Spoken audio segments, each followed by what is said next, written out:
Police officers of Reddit, what is the funniest arrest you have made on the job? No one got arrested, but we didn't have animal control on our base, so the MPs and the duty police were the ones who dealt with strays and such. One day one of the busiest roads on the base was completely blocked because a huge snapping turtle took up residence in the middle of the road and refused to move for anyone. One of the duty police officers used his nightstick to push the turtle off the road. Just as they got to the grass, this huge snapping turtle shoots his neck out at lightning speeds and grabs the nightstick out of the duty cop's hand and starts waddling off into the woods. 2 seconds later I hear my squad leader key up the microphone. 1. Be advised, suspect is now armed and attempting to flee. This is one that comes to mind. Call for loud house party. Showed up and contacted the resident. Advised that I was well aware that there were underage kids drinking. Told them to get sober drivers and kick the kids out. We get another call to the area. I give them one more chance. Third time is because of a fight on the front lawn. I've heard it. Officers are interviewing involved parties out front. I'm walking around the back looking for stragglers. Back door comes flying wide open, and about a half dozen kids come running out of the house. Stop, police and all that jazz. Kids obviously keep running, so I announce that I'm in a foot chase and start after them. I'm catching up to the person in the back of the group when, out of the blue, he stops and sits on a stone bench in the neighbor's garden, looks to me, and says, "Oh, good evening. I think they went that way." Completely bewildered, I ask, "Are you high?" "Why yes he was." Dispatcher rather than cop for this story. We received a call from one of the lifestyle blocks on the edge of the town I was working in, with the residents saying that there was someone in their paddock stealing one of their horses. I dispatched a unit to go have a look. The way dispatching worked was we'd give a priority code and a job code, a numerical code describing what the job was they were going to. 2, 4, 5. This is VKR. You're proceeding to address 40204. Stealing. Priority 3. Non-urgent. Roger. VKR. 2, 4, 5. Proceeding code 3 on a 2, 0, 4 inches. Time passes.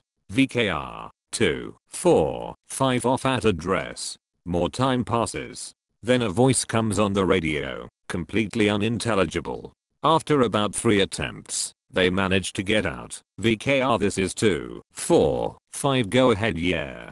This isn't a 2, 0, 4.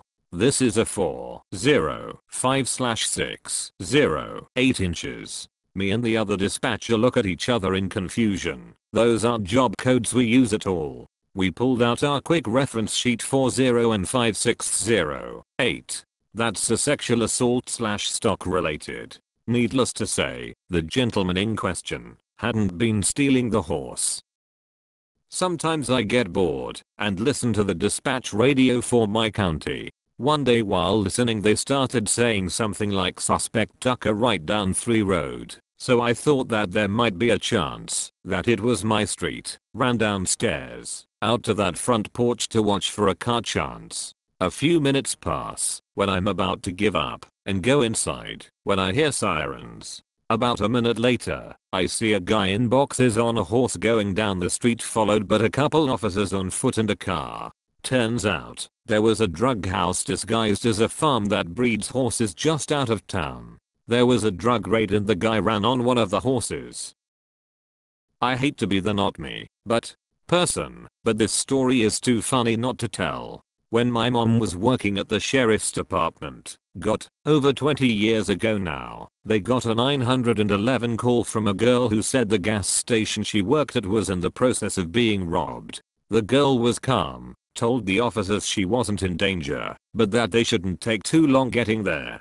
They were intrigued and weren't sure what they would be faced with when they got there. What they didn't expect was to pull up, see the girl sitting on the curb smoking a cigarette, and the robber sitting inside the locked up gas station with a look of utter defeat on his face. Here was the girl's statement, which the robber corroborated when questioned. He came into the gas station, went to the register, and demanded that the girl empty it. He hinted that he had a gun, and when the girl realized this was the real deal, She started to think. She offered to get a bag from the back room to put the money into, hoping he'd agree so she could grab the phone and call the cops. Surprisingly, he did, and he didn't follow her. So, not only did she grab the phone, she grabbed the keys and went out the back door, locking it behind her. She then ran around to the front and locked that door, effectively sealing the building. She then slowly and purposefully showed the man that she was dialing 911, watched him fruitlessly try to break the glass, the gun was a fake, and then just waited for the cops to show up. My mom has always said that she had never before, and has never since, laughed so hard while on duty. Well, I'm honestly a little surprised the robber didn't pull a chair up to the window, grab himself a bag of Lay's and 1L bottle of Coke to wait it out, and watch the scene unfold. Maybe a pack of smokes too. Oh. Snickers. My first arrest out of rookie school. My training officer told me to handle it. I found out later that the guy was well known to them. We got a call of a drunk guy trying to get into the city fire department. I arrive with my training officer to find a man with a full face motorcycle helmet on who has pissed himself. Next to him is a bicycle with no seat. WTF. I approach him and very nicely ask him who he is. No reply. I help him stand and ask him to take his helmet off. He does, and locks of sweaty golden mullet hair pour down. This dude is smelling of alcohol and urine so bad I'm coughing. I ask him one more time, sir, what's your name? He looked me dead in the eye and says they call me Rooster. Stupidly, I asked him why that was. He then began dancing about and clucking like a fucking rooster. Other officers on scene were cracking up. I took him into custody, no charge, just to spend the night at jail and sober up. And while driving to the jail he proceeded to cluck the national anthem while I sprayed him with Febreze. You can't make this shit up. New Year's Eve 23:50 hours. Literally minutes before ball drop. Get a call from a local bar about a disorderly subject. And it begins. I'm thinking. Get there, and a bouncer is standing outside with a very distraught young man on the front steps. Bouncer advises me that said individual has been removed from the bar 2 hours ago for being too intoxicated. His friends tried to take him home, gave up, and left him. He has been sitting outside for 2 hours, crying, and it's gotten old. Hey dude. What's up? I don't have any friends. How about we get you home, buddy? You got anyone you can call? No. I don't have phone. Mine phone. Not a typo. Alright. You got your wallet? Pulls wallet out. Drops it on ground, blows snot rocket onto own shirt. Hey man, I'm going to get your ID, okay? Okay, run him. No one's hand him back his wallet thick with cash. Hey man. You got plenty of cash. You want us to call a cab for you? No, I want to go to jail. Come on. You don't want that. How about a cab ride home so you can sleep it off? I just want to go to jail. After 5 minutes, I have exhausted every conceivable argument for why a cab ride home is better than going to jail. He insists on going to jail. Alright, Mr. Drunk Dude. I've done everything in my power to make this go another way. You're under arrest for drunk in public. You're arresting me. I get the honor of having the first booking in the jail for 2013. The jailers looked at me with disdain when I walked in. Shoulder known would be the ones to break the seal.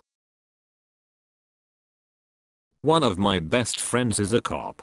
When he first got hired and went to the academy as part of the training, he had to be sprayed in the face with the pepper spray. They do it so the officer will know how it feels, and so that if there is an event where some ends up in their eyes they will be prepared for the pain. He got sprayed twice that day, and both times they sprayed him with the solution that relieves the pain. At the end of the day he goes home and jumps in the shower, not realizing that stuff is still on his skin and in his hair. His wife said all of a sudden he started screaming bloody murder in the shower. She rushed in, and he was furiously drying his junk. The water hit his body and hair, and washed all of the residual spray right down to his junk. In pain he ran naked to his duty bag to get the antidote spray then. His wife said it was a hell of a sight to see. Well, I wasn't arrested, I was actually given a ride home as the cops laughed their ass off in the front seat. The story goes I was at a party and decided to get way drunker than usual. My last memory was on the dance floor with a bottle of goose. What happened next I still don't know, but somehow I ended up in the next state over. Completely passed out in the local park with a bunch of fish in a bag. No idea what the F happened, but my phone was dead, and I had no money left, and one shoe was painted red and the other blue. Some cops saw my and asked what I was doing, and I said I have no idea, and where was I? They were like Maine, and I was like how the F did I get here? They laughed and asked where I lived, and were nice enough to drive me an hour home. They basically just made fun of me the whole way home, but I mean it beat getting arrested. My grandfather, a retired police sergeant, has a great story. One night when he was on patrol he got a call of a break-in near his location. So, he went to go check it out.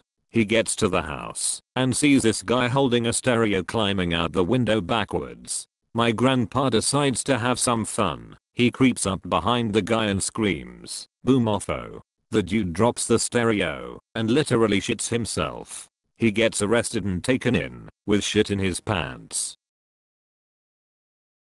Don't forget, like, share, subscribe for daily Reddit madness.